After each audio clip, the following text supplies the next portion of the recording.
Praise the lord and happy morning. ఎలా ఉన్నారు మీరందరూ? బాగున్నారా? ప్రతిరోజు సామెతల్లో ఒక అధ్యాయం మనం ధ్యానించడం ద్వారా మనం దైవ జ్ఞానాన్ని పొందుకుంటాము. అలాగే అది మనకి మన కుటుంబానికి ఎంతో ఆశీర్వాదకరం. లాస్ట్లో మీ అందరి కోసం నేను ప్రార్థన చేస్తాను. మరి ఇంకెందుకు ఆలస్యం? సామెతలతో సమస్త జ్ఞానాన్ని సంపాదించుకుందాం పదండి. ఆగస్టు 2వ తారీఖు మనం ధ్యానించబోతున్న అధ్యాయం సామెతల గ్రంథము 2వ అధ్యాయము. ప్రతి ఒక్కరూ కూడా మనసు, బుద్ధి, దేహము దేవుని వాక్యం మీద నిలిపి చాలా జాగ్రత్తగా ఈ దేవుని మాటలు మీరు వినాలి. మన జీవితాల్ని కట్టేవి, మన జీవితాన్ని బాగు చేసే మాటలు ఇవి. కాబట్టి శ్రద్ధగా నిజంగా ఉదయాన్నే మీరు మీ సమయాన్ని దేవుడికి ఇవ్వడం, అది మీకు మీ కుటుంబానికి ఎంతో ఆశీర్వాదకరం.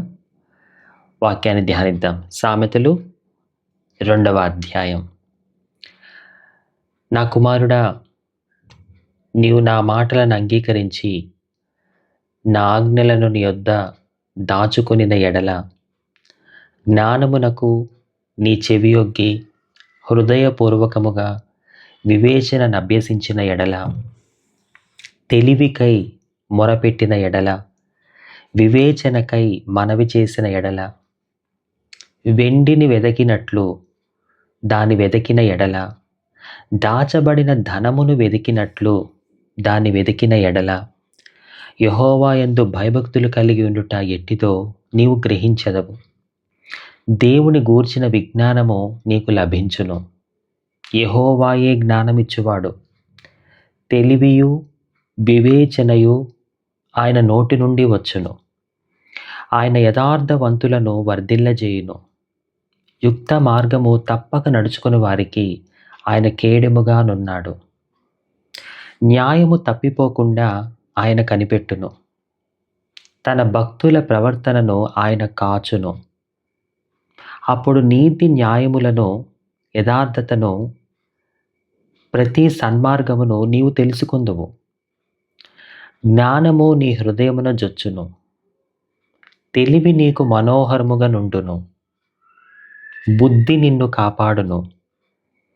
వివేచన నీకు కావలి కాయును. అది దుష్టుల మార్గము నుండి, మూర్ఖముగా మాటలాడు వారి చేతిలో నుండి నిన్ను రక్షించును. అట్టివారు చీకటి త్రోవలలో నడవవలెనని యథార్థ మార్గములను విడిచిపెట్టెదరు. కీడు చేయ సంతోషించుదురు. అతిమూర్ఖుల ప్రవర్తన యందు ఉల్లసించుదురు. వారు నడుచుకొను త్రోవలు వంకరవి, వారు కుటిల వర్తనులు. మరియు అది జారస్త్రీ నుండి, మృదువుగా మాటలాడు పరస్త్రీ నుండి నిన్ను రక్షించును. అట్టి స్త్రీ తన యవన కాలపు ప్రియుని విడుచున్నది, తన దేవుని నిబంధనను మరచున్నది. దాని ఇల్లు మృత్యువునొద్దకు దారి తీయును. అది నడుచు త్రోవలు ప్రేతల యొద్దకు చేరును. దాని యొద్దకు పోవు వారిలో ఎవరునూ తిరిగి రారు. జీవ మార్గములు వారికి దక్కవు. నా మాటలు వినిన ఎడల నీవు సజ్జనుల మార్గమందు నడుచుకొందువు. నీతిమంతుల ప్రవర్తనలను అనుసరించుదువు. యథార్థవంతులు దేశమందు నివసించుదురు. లోపము లేని వారు దానిలో నిలిచియుందురు. భక్తిహీనులు దేశములో నుండకుండా నిర్మూలమగుదురు. విశ్వాసఘాతకులు దానిలో నుండి పెరికివేయబడుదురు. దేవుడు ఈ మాటలు మన హృదయంలో భద్రపరచునుగాక. చిన్న ప్రార్థన చేసుకుందాం. గొప్ప దేవుడానికి వందనాలు నాయనా. ఆగస్టు 2 అనే ఈ దినాన్ని మాకు దయచేసినందుకు నీకు వందనాలు.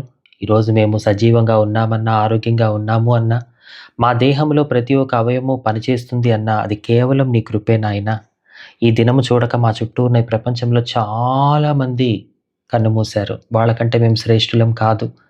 కేవలం నీ కృప, నీ ప్రేమ, నువ్వు మమ్మల్ని అర్థం చేసుకుంటున్నావు కాబట్టి, నువ్వు మా గురించి ఆలోచిస్తున్నావు కాబట్టి ఇంకా మేము ప్రాణాలతో ఊపిరి పీల్చుకుంటున్నామయ్యా.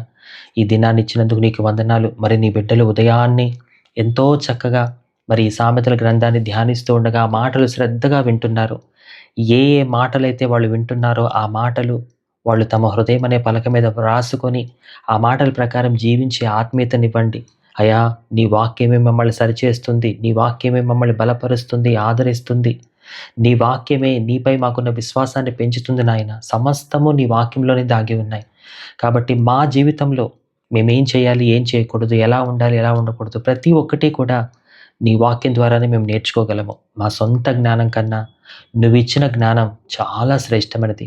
ఆ జ్ఞానంతో నీ బిడ్డలు నడుచుకునే ఆత్మీయతనివ్వండి.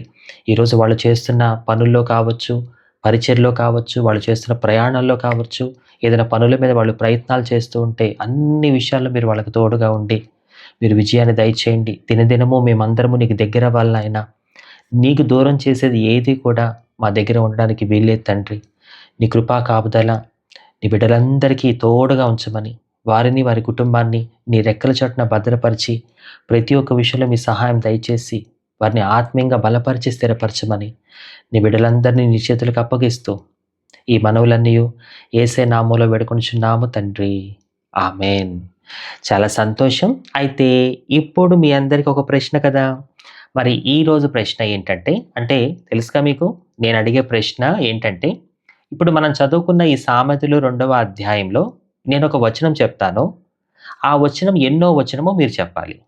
నేను చదివే ఈ వచనం 2వ అధ్యాయంలోనే ఉంటుంది. అది ఎన్నో వచనమో మీరు కామెంట్ బాక్స్‌లో టైప్ చేయండి. మరి ప్రశ్నకు రెడీగా ఉన్నారా? వచనం చదువుతున్నాను. ఆయన యథార్థవంతులను వర్ధిల్లజేయును. యుక్త మార్గము తప్పక నడుచుకుని వారికి ఆయన కేడెముగానున్నాడు. ఈ వచనం 2వ అధ్యాయంలో ఎన్నో వచనమో కామెంట్ బాక్స్‌లో టైప్ చేయండి.